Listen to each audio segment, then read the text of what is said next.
Welcome to Hood Champion Boxing and Sports. In boxing, you find a way to win or you find a way to lose. And sometimes you can find yourself thinking you're smarter than you really are, and all your plans go up in smoke. Now, let me tell you something. Don King and Eddie Hearn, there are a lot of similarities between both of those promoters.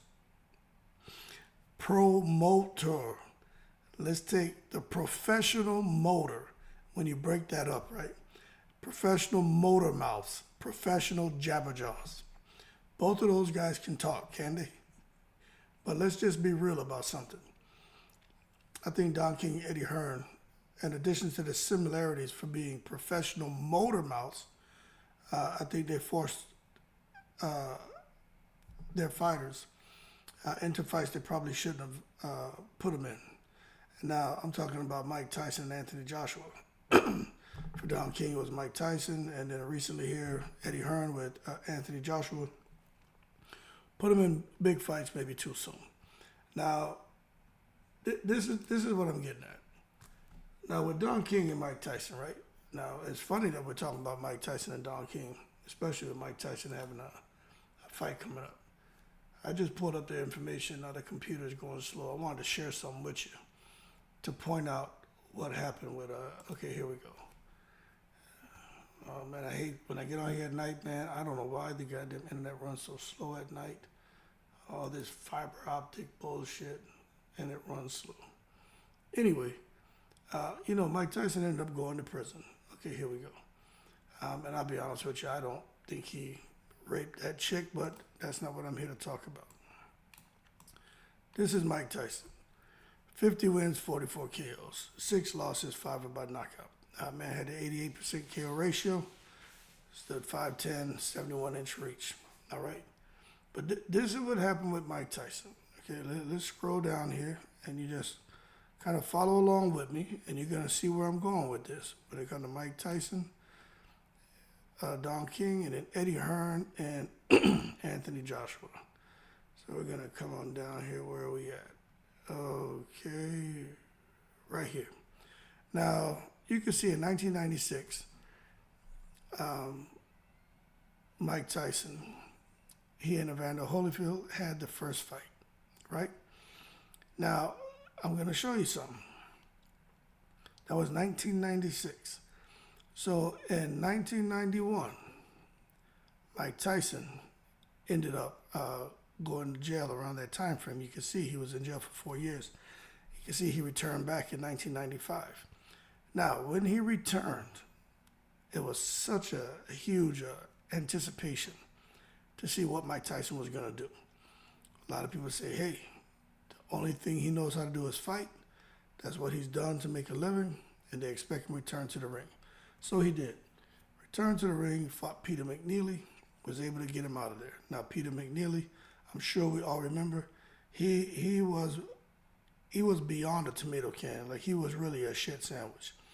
Then he fought Buster Mathis Jr., who was making some noise, but again, he was no real threat.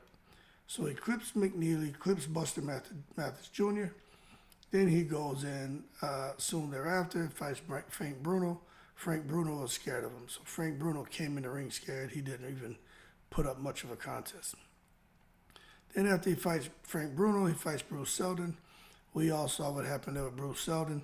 Bruce Seldon, Tyson hit him with the phantom punch, and Bruce Seldon flopped and faked like he was knocked out. That was the most horrible and poor acting job I've ever seen in my life. All right, so that shit was fixed. Anyway, when you look at the fact that he fought Peter McNeely, Buster Mathis Jr., Frank Bruno, who was afraid of him, Bruce Seldon, those 4 fights had everyone thinking, Mike Tyson's back, Kid Dynamite. He's going to knock out whoever he gets in the ring with, right? Had us all convinced that Mike was back. And then what happens? He goes in, so about 2 years, a little over 2 years after he's released from prison, he's in the ring with Evander Holyfield. Now, let me tell y'all something. Mike Tyson wasn't ready for Evander Holyfield.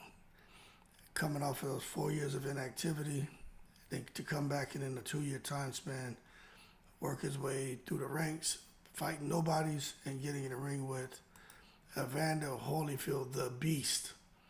And we saw what happened in that fight. Mike Tyson ended up losing by TKO in the 11th round. He was just outclassed. But what that let me know is Mike Tyson, before he went to prison, he and Evander were supposed to fight. But if Mike Tyson could come off of 4 years of inactivity, fight 4 tomato cans, and get in the ring with Evander Holyfield and get to the 11th round, just how that fight would have gone if Tyson would have lost those 4 years. But the bottom line is Don King sold us on Mike Tyson being back, Kid Dynamite, and that he was going to come and beat Holyfield and get himself back into title contention. Now, that being said, it didn't work out that way. But when you look at Eddie Hearn and what he's done with Anthony Joshua here recently, it's pretty similar. Now, Joshua's not coming off of any inactivity. Joshua hasn't had any drama like Mike Tyson.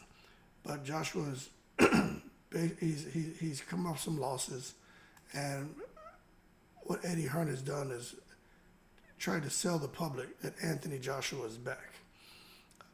But what I'll say is this: Anthony Joshua, 28 wins, 25 knockouts, 4 losses, 2 by KO. Right? I'll say this about AJ: he had a better chance of beating Dubois than Mike Tyson did against Evander Holyfield. But what happened with AJ is Dubois was throwing a few headbutts. The referee was on it. Mike Tyson got headbutt throughout the whole fight. But AJ fought scared. Mike Tyson was trying to get his shots off. He didn't fight scared, but AJ fought scared. So I think Tyson, there was nothing he could have done to beat Evander Holyfield on that night. Where Joshua, I think, he had an opportunity to get a victory. He just lost his right to complain because he didn't really let his hands go and wasn't as aggressive as he needed to be. But the bottom line is Eddie Hearn, like Don King, tried to sell us on him beating Jermaine Franklin, on AJ beating Hellenius, AJ beating Wallen, AJ beating Ngannou. Now, Jermaine Franklin had just lost to Dillian White, so they knew that he wasn't that much of a puncher, shouldn't be that much of a problem for the much bigger, more skilled, powerful AJ. Robert Hellenius already got knocked out by Deontay Wilder, had just fought a week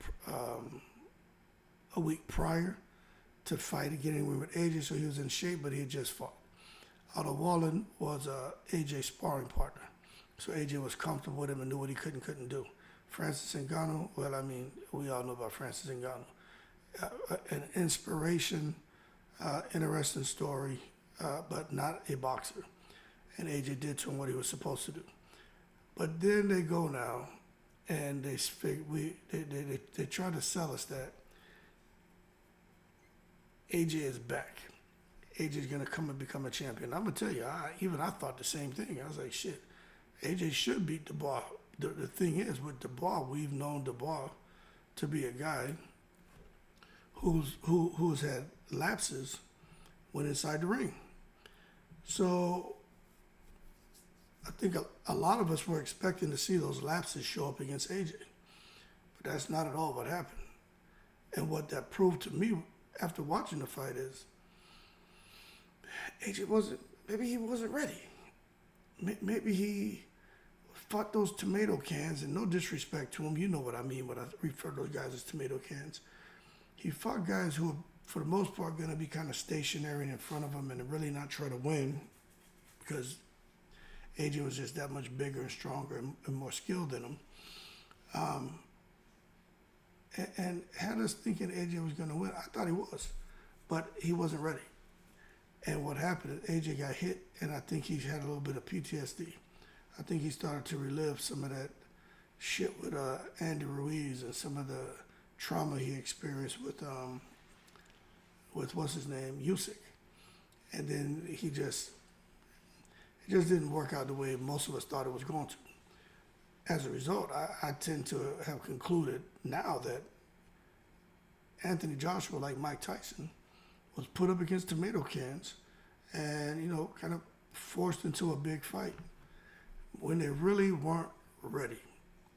It was a big opportunity for Mike Tyson, it was a big opportunity for Anthony Joshua, but really deep down, they're not Mike Tyson wasn't what he once was, and AJ, maybe he's not what he once was as well.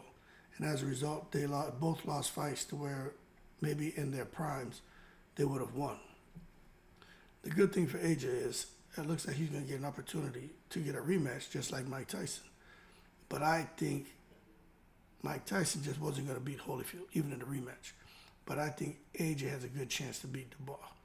Won't be easy, but it'll be an easier chance of him getting a win over Dubois than it was for Mike Tyson over Holyfield.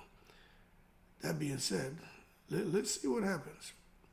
But I just have a feeling AJ and Dubois, AJ can make some changes, but when you got a guy coming in the ring like that, Dubois has that Evander Holyfield, Mike Tyson 2 confidence. He's like, shit, I know I can hurt him. I know I can frustrate him. And I'm going to come in there and I'm not going to let the bully me. And I think Dubois has the same Evander Holyfield type attitude. I'm coming in here to win, and there's no way in the world the guy I knocked out in the first fight, cold, is going to come in here in a rematch and tranquilize me. It's not going to work. I'm going to hold on to my IBF strap.